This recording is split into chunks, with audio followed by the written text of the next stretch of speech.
All right, I wanted to share this data with you. This is not surprising data, and I think most of us who've been in the working world have kind of seen this. When I started working in the early '80s,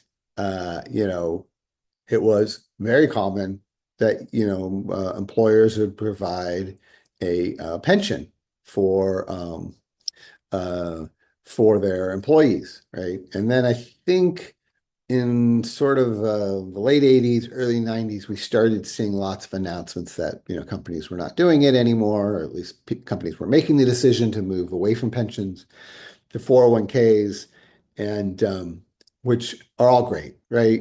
I get that many people will argue that a 401k replaces a pension, but I'm going to argue that that's not true, right?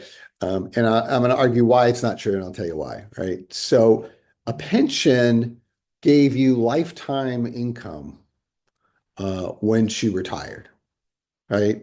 It was not an investment account, wasn't a cash balance, and so that lifetime income was consistent and could be planned for, and you could budget around that, right? 401k does offer you the ability to put a bunch of money away over your lifetime, let it grow, you have control of it. There are all those kind of benefits, but you do have this interesting issue. At some point, some of us hit that point in our early 60s, some hit it uh, somewhat later, but ultimately everyone's going to hit it at 73 years old. And I'll tell you what that issue is, and that is that you have to deaccumulate this asset, right? And that means that you're going to have to find the right time and place to sell off that asset, incur the tax hit for selling off that asset. And if you don't, when you're 73, it's something called a required minimum distribution, an RMD. And the US government will require you to sell off portions of that asset over a period of time. And so the problem is that that asset's going to continue to grow, and you're going to have and those minimum distributions are going to they tend to rise over time before they start to get smaller.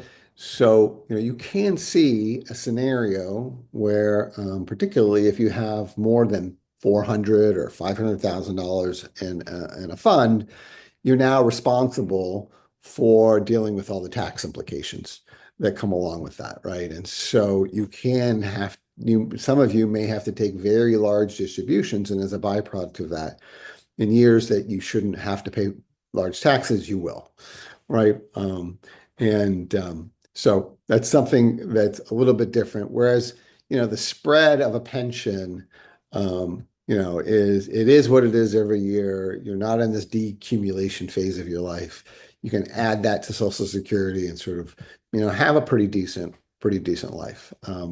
Now with this shift to 401ks, and this 401ks are often converted to IRAs, you are put in a position where you have to kind of figure out uh, how to deal with that. The last point that I would make is if you have a 401k or an IRA and you want to self-fund a pension, you do have that option. I know that some people don't like annuities, but there is something called a lifetime annuity, a lifetime income annuity. And that is you can put some portion, um, move some portion from your IRA into a lifetime income annuity, and that annuity will pay for the rest of your life the amount that they agree to pay. So if you live an extra 10 years, you get it for 10 years. If you live to 105, you could get it for 30 or 35 years, right? And so, it works to benefit people that are likely to live longer lives. But it is a way to hedge against some of the tax implications, and some of the longevity risks that you take in growing old.